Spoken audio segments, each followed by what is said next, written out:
first off, it's really great to see so many people here tonight.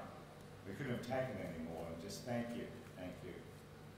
I'd just like to point out that I wasn't always an actor. Before I was an actor, I was actually in pumping and irrigation.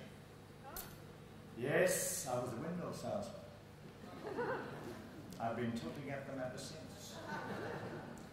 But it's given me, the reason I became involved is that I just know how important artesian water is. And I like to, because sort of now God love it always puts me on last in these things when everything has already been said. But as a Queenslander, 8 in a row,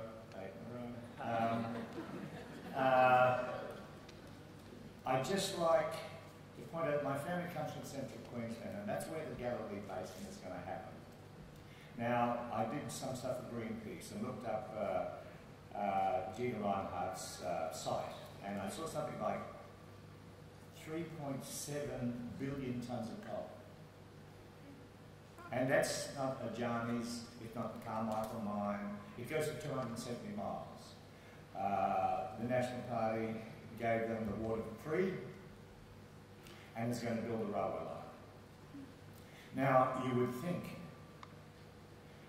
that that coal has to be washed, and that area is where the Great Artesian Basin starts. So who knows, as Julie was saying, that further west from Narrabri, they depend on the Great Artesian Basin. Will they actually get any water down there from the Great Artesian Basin, considering the amount of water they're going to have to take out to wash that coal? And then what are they going to do with that water? Now, at the moment, in the south is where I used to do a lot of my business, the Darling Downs, very similar to the Liverpool Plains. Not some of the best farmland in Australia, the best farmland in the world. And go and have a look at it. It is just appalling what has happened there. I could give you a million stories, you've heard enough already. But it is very, very important that we don't let that happen in New South Wales. We still have a chance. I mean, look at what's happening in Queensland or in Narrabri. 85% of the water goes to the mines. 85% of the profits go overseas. Sounds like a great deal, doesn't it?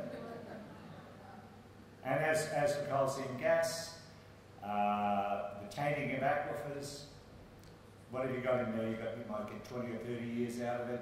In the Liverpool Plains, for example, 5 or 6 feet of topsoil, aquifers really close to the surface underneath. They want to go straight down through that, tap into 2 layers of coal there. Now, you've heard what the potential is for disaster with all of that. And I'd like to say just one thing, that gas isn't going anywhere. Leave it where it is.